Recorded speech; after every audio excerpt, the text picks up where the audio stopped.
Whew. Okay guys, this is gonna be probably a pretty short review, but I mean, I'll try to give you as much information without spoiling anything, and I will try my best to somehow tell you guys as much as I can about this movie. Nonetheless, let's go ahead and let's get started, guys. You guys know I love horror movies. I am a horror fan. So anytime there's a horror movie coming out, I have to see it unless I absolutely know it's gonna be complete trash. And this movie is done by A24, and for what I understand, A24 is one of those kind of indie projects, that somehow magically get put into that have gotten really good reviews and get put into a theatrical release, such as, now I'm not saying these other movies that were done by A24, but you know, we have movies like It Follows was also a really good, and The Witch was also really good.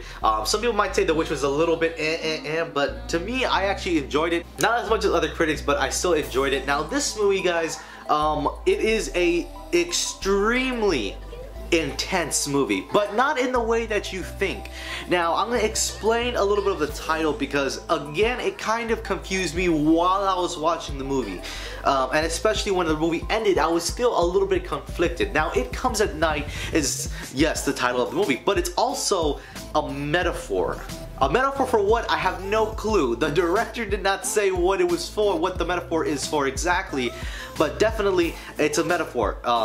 Now it's gonna be very confusing for you guys because the reason that the dog does bark at something. What is it? I have no idea. What is it? I have no idea. But let me stop the brakes, but let me pause the brakes on that, and let me just actually jump into what is actually going on. Now Joel Edgerton and his family are in the middle of the woods somewhere. You don't really know exactly where. I mean, they kind of give you hints. I couldn't figure it out. But anyways, there has been some sort of outbreak, some sort of virus, some sort of bacteria, something.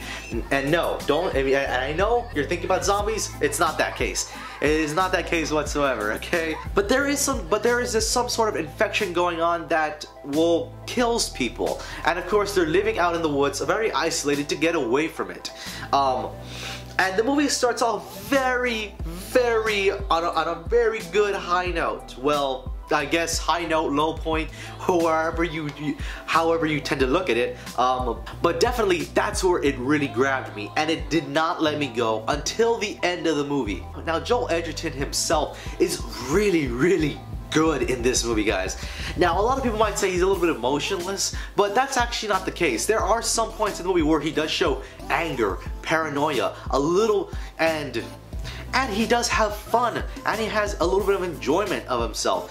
But the main thing is that he is a very serious person, and you do get that across the entire movie. And the reasons is perfectly understandable. He is trying to protect his family.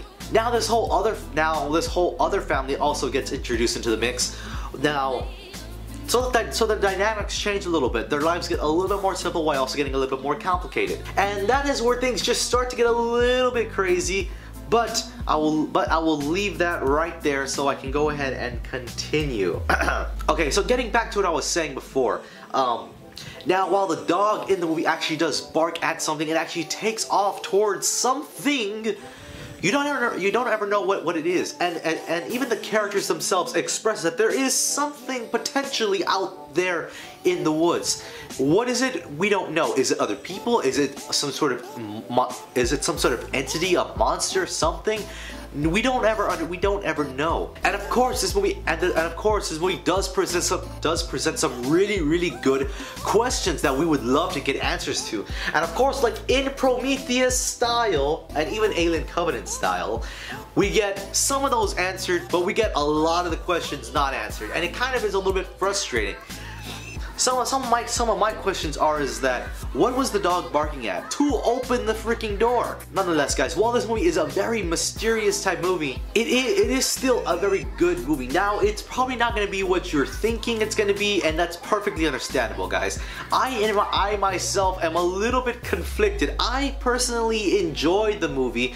I felt the intensity on my shoulders, on my chest, and when the movie ended, I was like, whew. I let out so much air, guys. Like I don't even know how much I was just doing that thing, you know. That's how intense this movie is. And some of you might like it, some of you might not, and I totally get that. For me, guys, I'm gonna have to give this movie a really damn good, solid 8 out of 10, guys. It is still a really good movie. Now, I will say, if you didn't like It Follows, if you didn't like The Witch, specifically more The Witch, then you're probably not gonna really enjoy this movie. The payoff is not as great as you're gonna think it is, as you're probably gonna be led to believe it is. And the overall direction of the movie, while some things are answered, a lot of things are not, will probably bug the crap out of you. Definitely perfectly understandable. You might not enjoy this movie. Do I recommend it though? Yes, I do. If you're looking to watch something completely different that is out there in theaters right now, yes, I would say definitely go out and check it out. And that's the end of this video, guys. I hope you guys enjoyed. And if you did, by all means, hit that like button, as well as subscribe to my YouTube channel where we make more videos just like this. And I will see you guys in the next video. Peace.